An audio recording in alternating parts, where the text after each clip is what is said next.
नमस्कार, मैं जर्नलिस्ट रोहित शर्मा। आप मेरे साथ में हैं दिल से रोहित चैनल में। दोस्तों, राजस्थान विधानसभा के बाहर 25 फरवरी को समझौता मामले की न्यायिक जांच की मांग को लेकर जिस तरह से प्रहलाद गुंजल और नरेश मीणा के समर्थकों की ओर से एक बड़े घेराव का कार्यक्रम रखा गया था, वो स्थगित हो गया है और इसकी जानकारी शायद आप तक पहुंच भी गई है क्योंकि सोशल मीडिया का ज़माना है। लेकिन इस निर्णय से, मुख्यमंत्री भजनलाल शर्मा के इस निर्णय से राजस्थान में फूल खिले गुलशन गुलशन की स्थिति जरूर हो गई है। और इस निर्णय से एक तरफ मुख्यमंत्री भजनलाल शर्मा की राजनीतिक कुशलता में जो एक सितारे लग रहे थे, कुछ सितारे लग रहे हैं पिछले उनके 1-1.5 साल में, उन सितारों में एक और वृद्धि हो गई है। और उनके इस निर्णय से कई रास्ते आसान हो गए हैं। इससे जयपुर पुलिस के रास्ते भी आसान हो गए हैं क्योंकि जयपुर पुलिस भी इस घेराव के कार्यक्रम को लेकर काफ़ी टेंशन में थी, क्योंकि एक जिस तरह की तैयारियां चल रही थी, जिस तरह से सोशल मीडिया पर उनके सभाओं का आयोजन हर रोज़ाना हो रहा था, जिस तरह से नरेश मीणा के दोनों बेटे प्रहलाद गुंजल, प्रताप सिंह खाचरियावास, राजेंद्र सिंह गुड़ा, हनुमान बेनीवाल, इंदिरा मीणा, ओम प्रकाश उल्ला जैसे नेताओं ने जिस तरह से इसको समर्थन दिया था, तो जयपुर पुलिस भी ये जानती थी कि इस कार्यक्रम में बड़ी संख्या में लोग आ सकते हैं और अगर बड़ी संख्या में लोग आते हैं तो निश्चित रूप से न चाहते हुए भी कई बार स्थितियां बिगड़ जाती है और पुलिस को फिर न चाहते हुए भी कठोर निर्णय लेने पड़ते हैं शांति और कानून व्यवस्था बनाए रखने के लिए। लेकिन ये भी ज़रूरी है कि हर बार पुलिस के माथे ही एक तरीके से ठीकरा फूटता है कि पुलिस ने यहाँ पर सही नहीं किया। पुलिस को भी बदनामी झेलनी पड़ती है और यहाँ पर जो इस तरह के आंदोलनों में जो आंदोलन में शरीक होते हैं उनके परिजनों को, उनको कई तरह की विकट समस्याओं का सामना करना पड़ता है। लेकिन इस मामले से और मुख्यमंत्री भजनलाल शर्मा ने जिस तरह से कल नरेश मीणा के माता पिता को अपने यहाँ बुलाया और पूरे सम्मान के साथ उनसे बातचीत की और उन्हें ये भरोसा दिलाने का प्रयास किया कि समझौता के ग्रामीणों के साथ में नाइंसाफ़ी नहीं होगी और नरेश मीणा के साथ भी नाइंसाफ़ी होगी। हालांकि मामला कानून से जुड़ा हुआ है, लेकिन इस मामले में कहीं भी किसी भी तरह की एक पक्षीय कार्रवाई नहीं होगी। और जिस तरह से उन्होंने नरेश मीणा के वृद्ध माता पिता को समझाने का प्रयास किया और बातचीत के बाद में जिस तरह से मुस्कुराते हुए नरेश मीणा के माता पिता बाहर निकले, पूरे आत्मविश्वास के साथ में, इस भरोसे के साथ में कि भजनलाल शर्मा ने उनके बात को बहुत ध्यानपूर्वक सुना है और उनका हाव भाव देखकर, उनके बॉडी लैंग्वेज देखकर, जिस तरह से नरेश मीणा के पिता ने खुद कहा कि अब 25 फरवरी को हम धरना नहीं देंगे, तो निश्चित रूप से यहाँ पर भजनलाल शर्मा के बारे में यह तो कहना ही पड़ेगा कि भले ही कांग्रेस पार्टी उन्हें पर्ची वाले मुख्यमंत्री कहकर बार बार उनको उनकी छवि है उसको थोड़ा कमज़ोर करने का प्रयास करे। हालांकि आजकल तो नहीं बोलती है ज़्यादा बार बार पर्ची वाले मुख्यमंत्री, क्योंकि उन्होंने जिस तरह के पिछले 1-1.5 साल में डिसीजन लिए हैं, उन डिसीजनों को देखते हुए और जिस तरह से वो हर एक बड़े मामले को बड़े ही तरीके से सुलझाते हैं, उससे तो ये तो साफ जाहिर हो चुका है कि भले ही वो पहली बार के विधायक हो, लेकिन मुख्यमंत्री के मामले में अब तक का उनका जो रवैया रहा है वो एक कुशल राजनेता के रूप में, उन्होंने खुद को एक कुशल राजनेता के रूप में और एक कुशल शासक के रूप में उन्होंने खुद को स्थापित करने की ओर वो तेज़ी से आगे बढ़ रहे हैं। कुल मिलाकर अब जिस तरह से ये एक अच्छा माहौल कल देखने को मिला, उससे अब नरेश मीणा के दोनों बच्चे, काफ़ी छोटे छोटे बच्चे थे, पिछले कई दिनों से गांव-गांव जा रहे थे, ढाणी-ढाणी जा रहे थे और विधानसभा के कार्यक्रम को सफल बनाने के लिए लोगों को पीले चावल बांट रहे थे। बाकायदा बड़ी संख्या में लोग आ रहे थे, जबकि मार्च का महीना है, एग्जाम का पीरियड है। अपनी पढ़ाई छोड़कर वो एक तरीके से अपने समझौता के ग्रामीणों को लेकर अपने पिता को इंसाफ दिलाने के लिए जिस तरह से सड़कों पर उतरे हुए थे, तो अब वो भी एक थोड़े टेंशन फ्री हुए हैं, एग्ज़ाम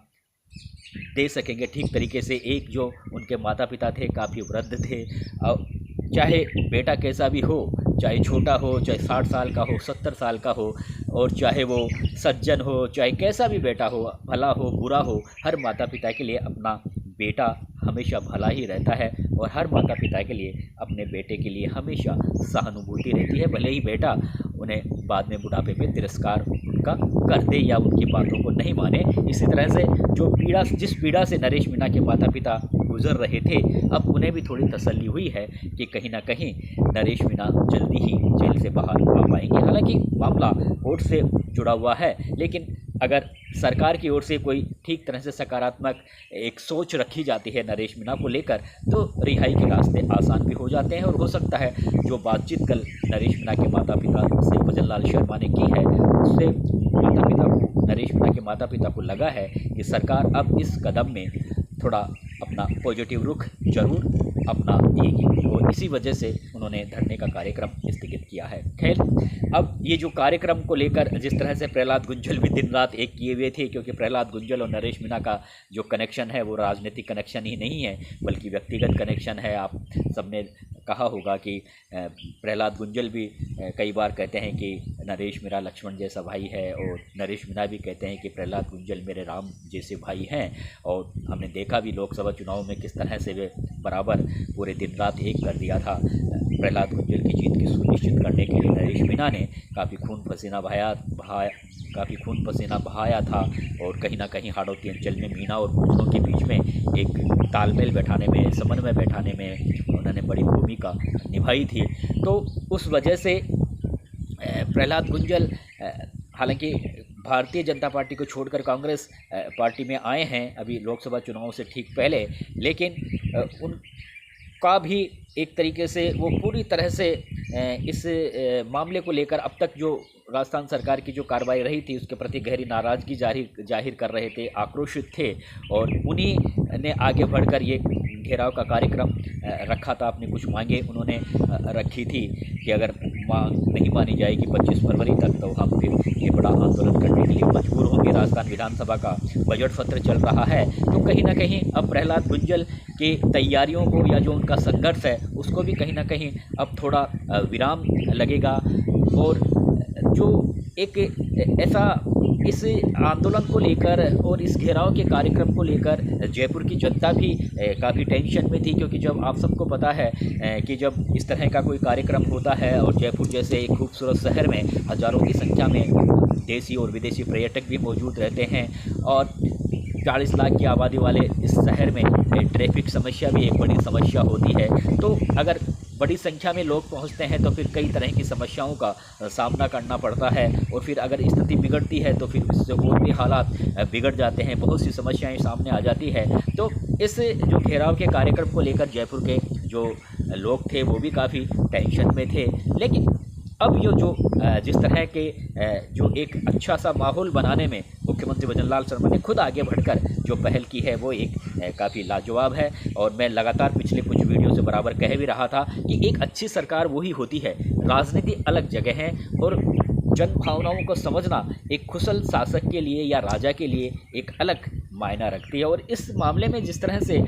जन भावनाएं जुड़ी हुई थी, और उन जन भावनाओं का जिस तरह से भजन लाल शर्मा ने अब एक तरीके से पूरा कद्र की है उस मामले को। हालांकि ऐसा नहीं है कि भजन लाल शर्मा खुद एक सरपंच पद से लेकर मुख्यमंत्री के पद तक पहुँचे हैं और ग्रामीण परिवेश से ताल्लुक़ रखते हैं, बहुत अच्छी तरह से समझते हैं हर चीज़ को, लेकिन उनकी कुछ मजबूरी होगी जो, या फिर वो सोच रहे होंगे कि वक्त आने पर या समय आने पर मैं इस मामले को खुद देखूंगा और हैंडल करूंगा। तो उन्होंने समझ लिया कि अब बात कुछ ज़्यादा बिगड़ सी रही है, तो कहीं ना कहीं अगर कोई स्थितियां अगर बिगड़ती है तो फिर सरकार पर एक तरीके से बदनामी का ठीकरा फूटेगा, और मुखिया वो खुद हैं और उन पर भी एक तरीके से कई तरह के आरोप या लांछन लगाए जाएंगे।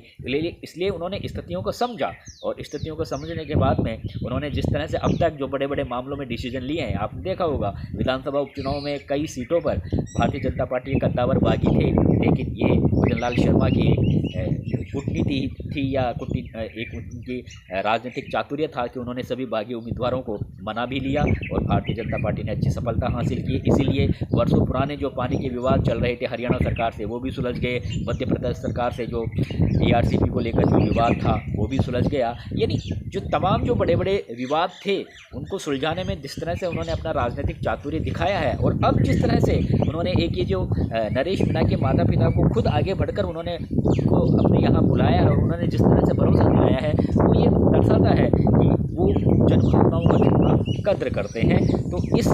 उनके इस निर्णय ने उन्हें एक बेहतर मुख्यमंत्री बनाने की ओर एक बार फिर से और उनका एक रास्ता थोड़ा और आसान किया है। और इस निर्णय से वास्तव में कांग्रेस पार्टी